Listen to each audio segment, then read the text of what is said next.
There's one thing that no intimacy specialist wants to see, and it is literally being stuck in a boring sex relationship. So what do you do if you are currently stuck in that day in, day out, constant monogamy of, oh my God, again? I've got a couple tips. So I want you to rewind back to the beginning of your relationship. It was probably steamy. It was probably hot. It was probably like, oh my God, I want to do it again, because you could not get enough. In the beginning of every single long-term relationship, it is thrilling to get it on, okay? But usually about a year in, sex tends to change. It doesn't feel as exciting as it once did. It tends to get like tedious and dull. And you can even get a little bit bored, whether it be with the way things go or even with your partner.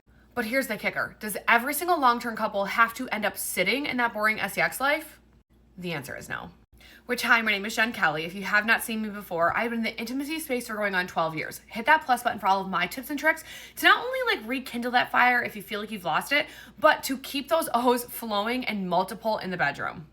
So first things first, why does sex get boring? Okay, first thing, it's gonna lack novelty. While some people like thrive on predictability, other people want to see different things. Think about when you go on a trip, it's new, it's shiny. But when our brains get used to like the same visuals, whether it be like the same partner or like the same positions, it gets monotonous. Number two reason why it might get a little bit boring is our long-term partners might not be trying as hard.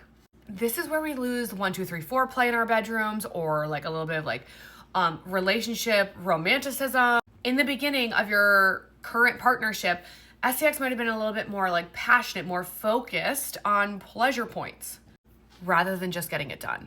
Number three reason why it's boring is stress and life changes. As you go through like a long-term relationship, you are guaranteed to go through life changes, whether it be marriage, parenthood, death, household, bills, things, all of those types of things. You're going to be moving through life with your partner. And all of those things are going to affect your sex life. And then last but not least, of course, you could also be wavering with your emotional connection. So what do we do to fix it? So what do we do to fix this? Number one, have a very vulnerable conversation with your partner.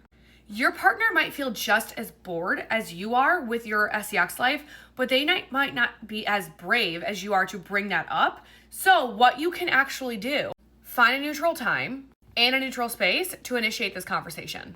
My favorite neutral spaces are going to be when you are stuck side by side. So driving, walking, instead of looking at each other face to face, so that nobody feels attacked. And it tends to make the conversation feel less like criticism, more like we're on the same playing field.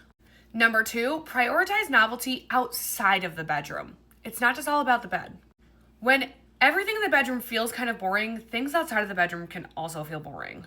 The most overlooked erotic organ in our body is our minds. So seek moments in your relationship that not only cultivate like pleasure, but also fun. Okay, so seek out a new type of date night, a new type of adventure. Try something you've never tried before to spice it up. Number three, try sensation play. So this is things like bringing in ice cubes or sipping on hot tea before you go into oral foreplay. Number four, turn up the heat by actually taking sex off the table entirely. That's right, guys. Bring back the art of dry humping. Next up, fill in a yes, no, maybe list when it comes to what you're willing and what you're not willing and what you might be open to exploring in the bedroom.